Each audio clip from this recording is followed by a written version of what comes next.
ABC Evening News with Bob Young, a complete report. Brought to you Monday through Friday in color by ABC News. Good evening. 14,600 Naval and Air Reservists and National Guardsmen from coast to coast have been called up to active duty immediately. President Johnson is putting muscle in his demands that North Korea release the USS Pueblo and her 83 men. It's the first reserve call-up since the Cuban Missile Crisis of 1962 and the largest mobilization of men since the 1961 crisis in Berlin. Further emphasizing the gravity of this situation, the United States has called for an urgent meeting of the United Nations Security Council. For the latest developments in Washington, here's ABC's Frank Reynolds at the White House.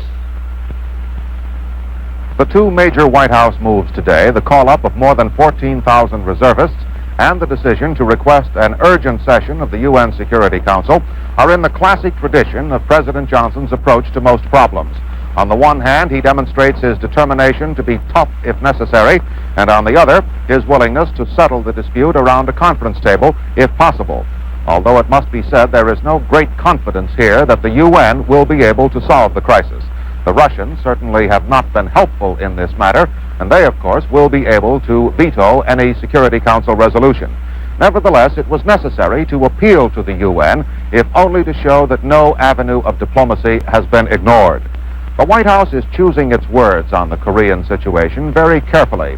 So it was significant that the President's news secretary this afternoon said, "The decision to request UN action reflects the President's earnest desire to settle this problem promptly and, if at all possible, by diplomatic means."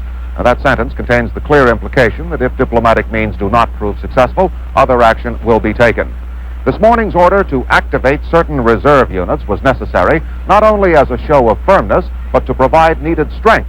For with the United States' big commitment in Vietnam, this country is not in an especially strong position in the Korean area. And unless diplomacy works well and soon, other reserve call-ups may be forthcoming. The President made only one public appearance today at a swearing-in ceremony for a government official. He appeared relaxed and even cheerful. But officials who have talked with him say he remains determined to see this thing through and is not prepared to accept anything less than the return of the Pueblo and her crew. This is Frank Reynolds at the White House. And from Georgia to Washington State, from Niagara Falls to Dallas, Reserve and National Guard units across the nation are responding to the presidential call-up. At 28 military bases, the scene of mobilization continues into the night. A look at how the men of these units have responded. First, from ABC's Jim Burns at Floyd Bennett Field in Brooklyn.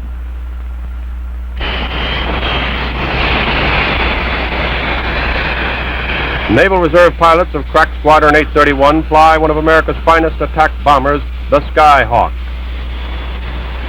Today's call-up was no surprise to many of the unit's 150 men. Here's Lieutenant Henry Dodge, a veteran of 215 combat missions. What was your first reaction when you heard you were going back? Well, I wasn't too surprised. Things were getting a little tense here the last couple of days, so I wasn't expecting it, but I wasn't shocked at all. Well, what do you think your parents' reaction is going to be to this?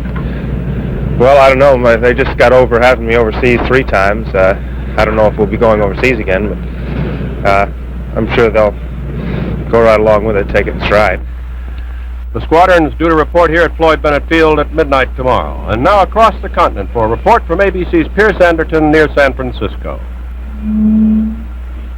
At Alameda Naval Air Station, the first members of Squadron VA 873 to report were the executive officer, Commander Bill Shard, a salesman, and the commanding officer, Glenn Stinnett, a research scientist. Commander Stinnett said his wife was not excited about the call-out, and I asked him if he wasn't surprised by her lack of reaction.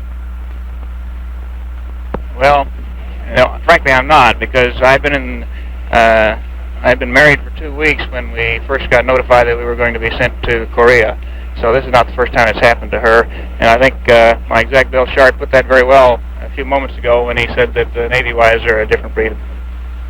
The A-4B Skyhawk is America's smallest jet attack plane, designed to fly from short carrier decks or small fields. The aircraft carries nuclear weapons, missiles, 2 cannon, and machine guns. Squadron 873's orders are to report by midnight tomorrow, and the regulars at Alameda are rushing preparations today for the reservists. Here's Anderton, ABC News at the Alameda Naval Air Station. And in a moment, a look at American military options in the world's newest hotspot.